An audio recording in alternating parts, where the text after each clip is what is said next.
For over 50 years, Cuba has been the only country on Earth in which most Americans have been prohibited from traveling to. The few Americans that were allowed to travel to Cuba had to prove they were going for a narrow class of 12 reasons, including humanitarian aid, religious outreach, and professional research. And to do so, Americans had to undergo a complex and difficult process to obtain a license proving the travel was legitimate and not just tourism.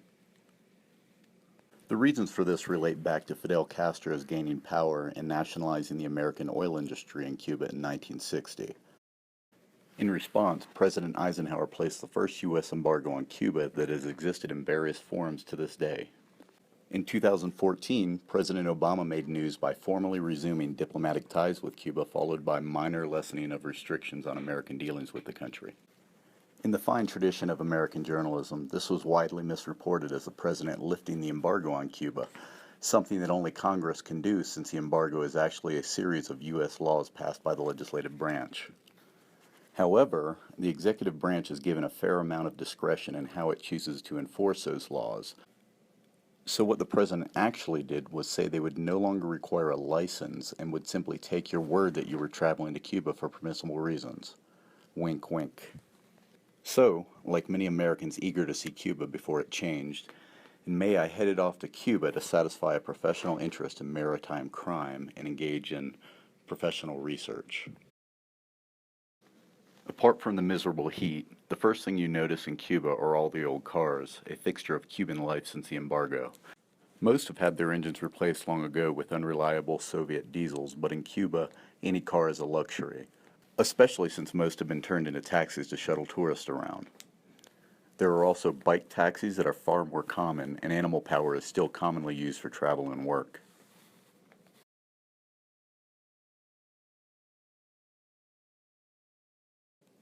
When traveling around Havana, we usually take old taxis like this one, but we hired a local driver to drive us around the rest of the country for 5 days.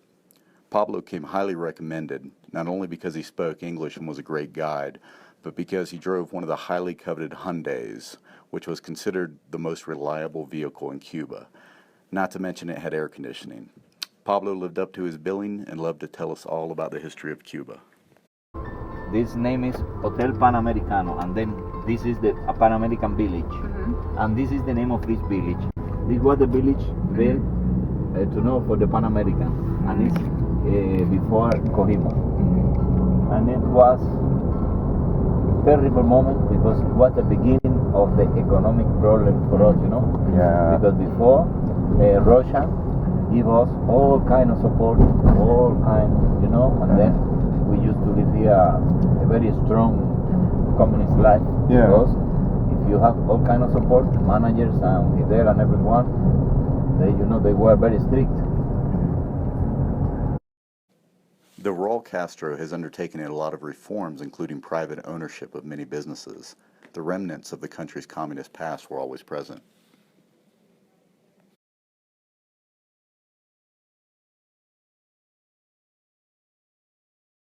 At the Cuban Museum of the Revolution, their dislike of many American presidents was very clear. It was also obvious they really, really disliked George W. Bush.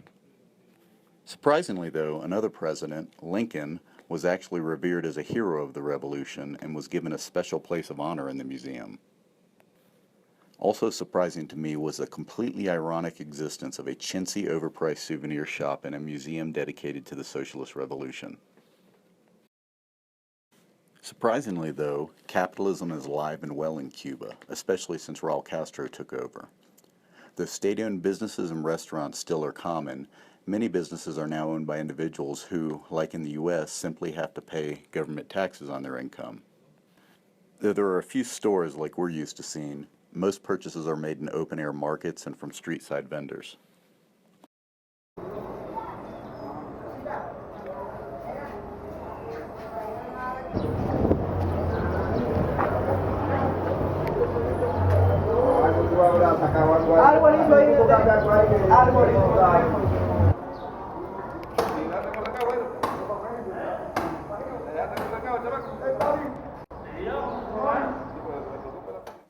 The rest of Cuban life was pretty much like anywhere else, with their own unique spin.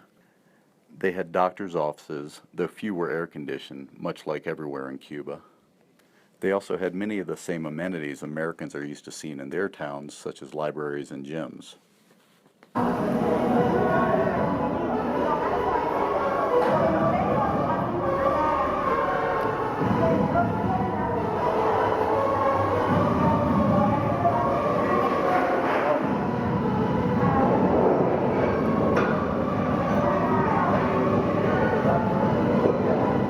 Of course, Hemingway's love of Cuba and history was evident everywhere, from statues commemorating his favorite spot at the bar, to his actual boat he spent much of his time on, to his old estate which had been turned into a museum. And in the fine capitalist tradition, nearly every bar is pushing a Hemingway-inspired daiquiri or mojito.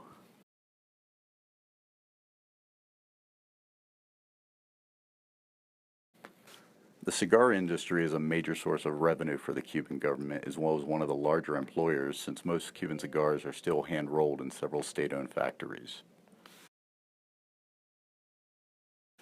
There is also a tremendous amount of public art throughout Cuba.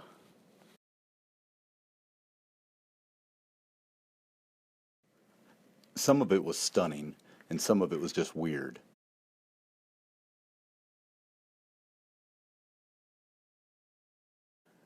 The most striking contrast to the US, though, were the kids. After school, the streets were absolutely overrun with children playing games, soccer, baseball, and just being active.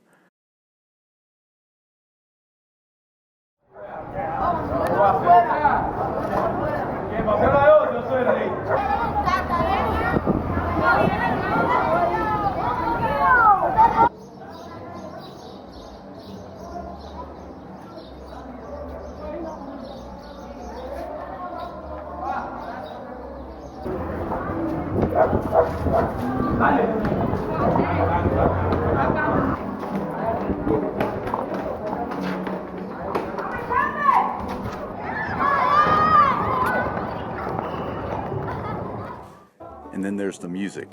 You can't go into a bar, restaurant, or even a public square without finding live music and people dancing.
If you visit Cuba, you have to visit the world-famous Tropicana, an amazing show that showcases Cuba's rich history and diversity, and that's been running since 1939.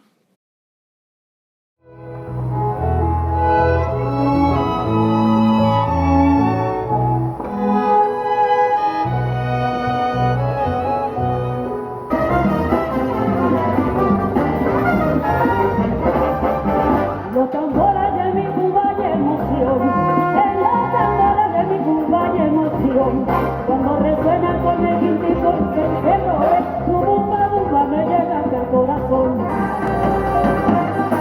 Llegó la rumba, llegó la rumba, llegó la rumba. Ya no se para, no te puedo tener, la ley y la razón.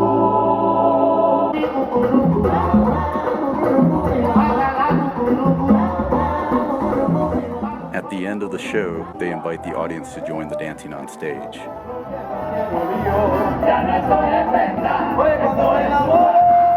It gets a little ridiculous.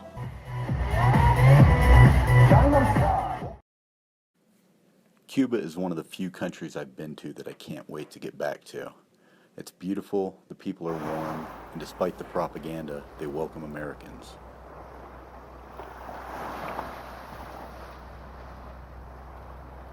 Several times we were approached by people who got teary-eyed when they found out we were Americans, explaining they viewed Americans as their family. One of my favorite moments was being approached by a man who couldn't wait to show me his Obama campaign button. Me? Eh?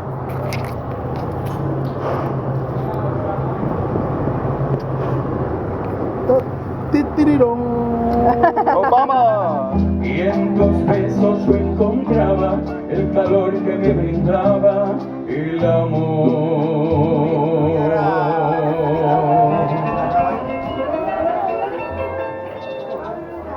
Y la pasión.